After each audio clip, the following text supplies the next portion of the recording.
No one knows the exact date when tattooing began, but experts estimate the first tattoo began at least by 3300 BC.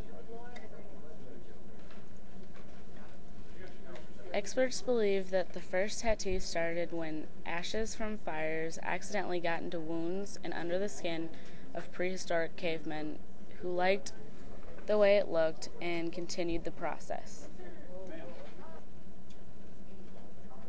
Both men and women in Asian and Indonesian cultures have been doing tattoos for centuries.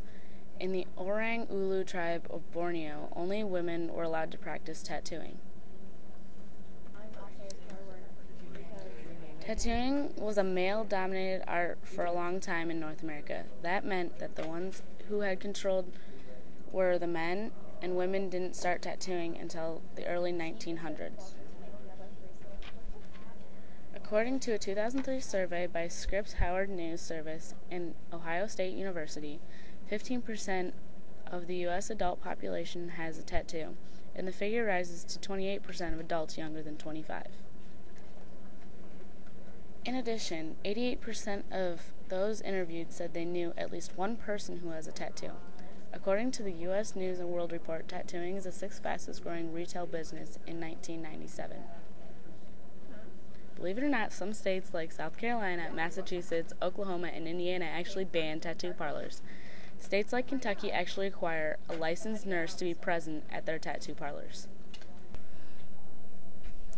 Kids and teenagers are often influenced by celebrities who have tattoos. Celebrities like Angelina Jolie, Johnny Depp, and Megan Fox.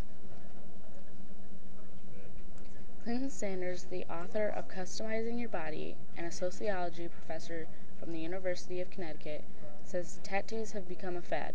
Like all fads, it grows on itself with help from the media. One very famous tattoo artist goes by the name of Kat Von D. She's the owner of two very well-known shops, LA Ink and Miami Ink. Woohoo!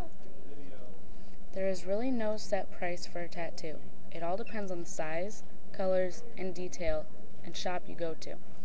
The price can also depend on the artist themselves. Getting a tattoo always has its risks. Like your tattoo could possibly get infected, but the first thing most people think is, will I like this tattoo as I get older? There are ways to remove tattoos. The most common is laser removal, and depending on the size, a laser removal can cost $500 to more than $3,000. This can also take many sessions. You can also cover up a tattoo by getting another tattoo over it. It can be hard to fully cover the entire tattoo. Sometimes you can still see little pieces of the previous one through your new one.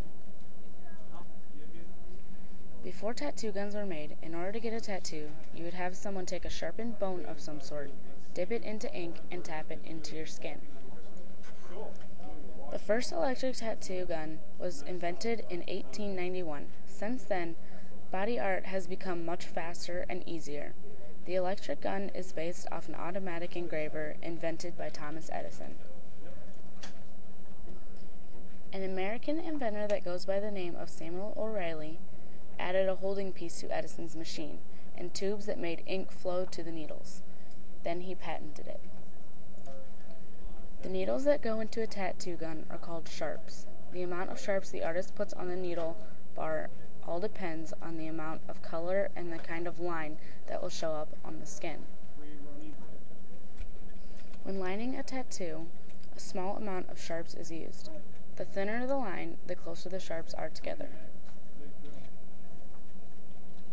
The downfall is that with a tattoo comes a stigma and stereotyping.